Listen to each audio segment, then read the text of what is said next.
Totoo bang safe at effective ang mga herbal medicines o baka naman nagsasayang ka lang ng pera sa mga ito? Kamusta? I'm Darwin. Pag-usapan natin ang katotohanan sa likod ng mga halamang gamot. Sa totoo lang, ang mga halamang gamot ang orihinal na lunas. Pero sa panahon ng modernong siyensya, nararapat lamang na mapatunayan natin na sila ay ligtas at epektibo. Posible ba ito? Oo, basta't scientifically proven. Maraming halamang gamot ang dumaan na sa masusing pag-aaral at napatunayan na ang kanilang bisa at kaligtasan.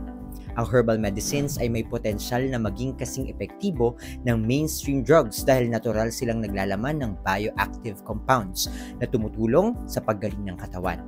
Ang mahalaga lang ay nang ipatupad ang tamang proseso ng research, standardization at regulation upang masigurado na ligtas at consistent ang epekto ng mga ito.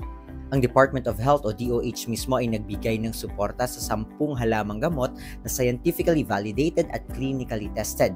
Lagundi para sa ubo at hika, sambong, pampaihi para malunasan ng bato sa kidneys, ampalaya, nakatutulong sa diabetes bilang blood sugar regulator, bawang, pampababa ng high blood pressure at kolesterol, bayabas, antiseptic o panlinis sa sugat, akapulko, panlaban sa fungal infections tulad ng buni at an-an, siyaang gubat, anti-diarrheal o pantigil sa labis na pagdumi, pansit-pansitan o ulasimang bato para sa gout at arthritis, niyug-niyugan, pantanggal ng bulate sa katawan at yerba buena, natural na pain reliever para sa pananakit ng katawan.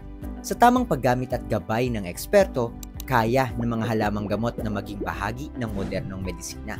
Tandaan, ang natural ay pwedeng maging makabago basta't may agham sa likod nito. That's it, and I hope this helps. Follow for more.